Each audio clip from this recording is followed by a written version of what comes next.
Hello students, in this video we'd like to learn about psycholinguistics and the reasons of why we need to study about this course.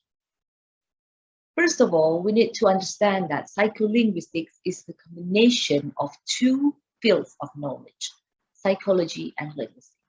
Psychology is anything related to human brain, human minds, or anything related to the way human processes information, including language. And linguistics is information or knowledge, or field of knowledge related to language form or linguistics. So you know that linguistics have several levels of dimension, like phonology, morphology, or lexical, syntax, semantics, pragmatics, and so on. So if we combine psychology and linguistics, we'll find a new field of knowledge called psycholinguistics. The definition of psycholinguistics is a field of study that focuses on the phonological processes involved in human language processing or in human language use, such as how humans comprehend language, or how humans produce language, and what if someone know more than one languages, or what if someone learn language in certain age or with certain characteristics. So psycholinguistics is about the relationship between human language and human brain. What are the reasons of studying psycholinguistics? First of all, as a language teacher, by studying psycholinguistics, we can understand the psychological factors that involve in language learning.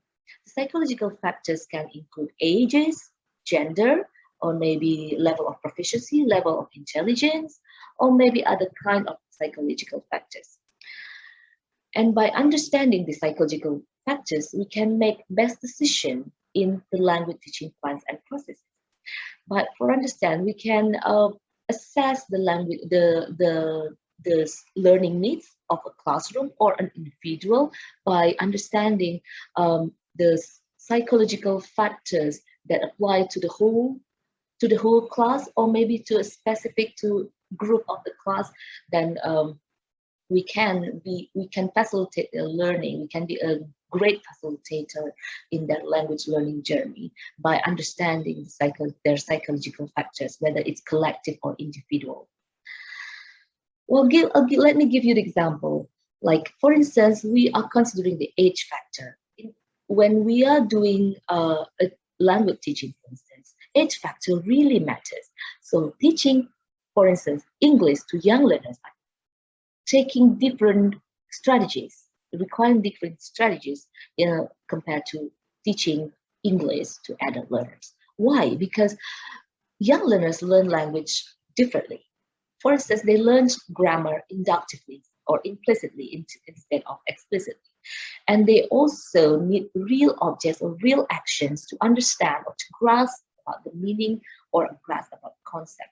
While adult learners, on the other hand, can learn language grammar explicitly. They are fine if we are introduced to linguistic terminologies like past tense, present tense, and they can grasp concept very well through explanation.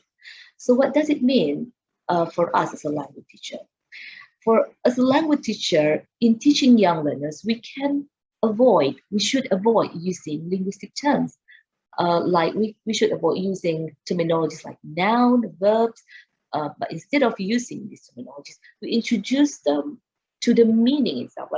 Like when you're introducing verbs, you use actions instead of showing them the meaning of the actions. So activities such as games, role plays, and songs will be really helpful in teaching in young learner classroom.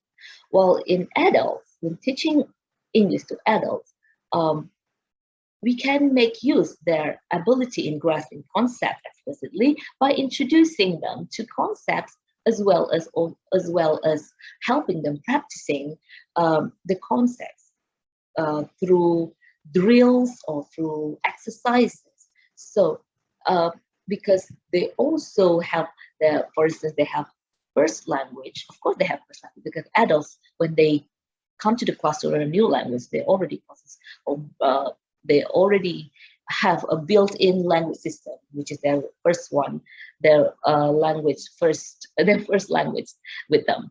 So we can make use of this knowledge of the first language to support the second language learning.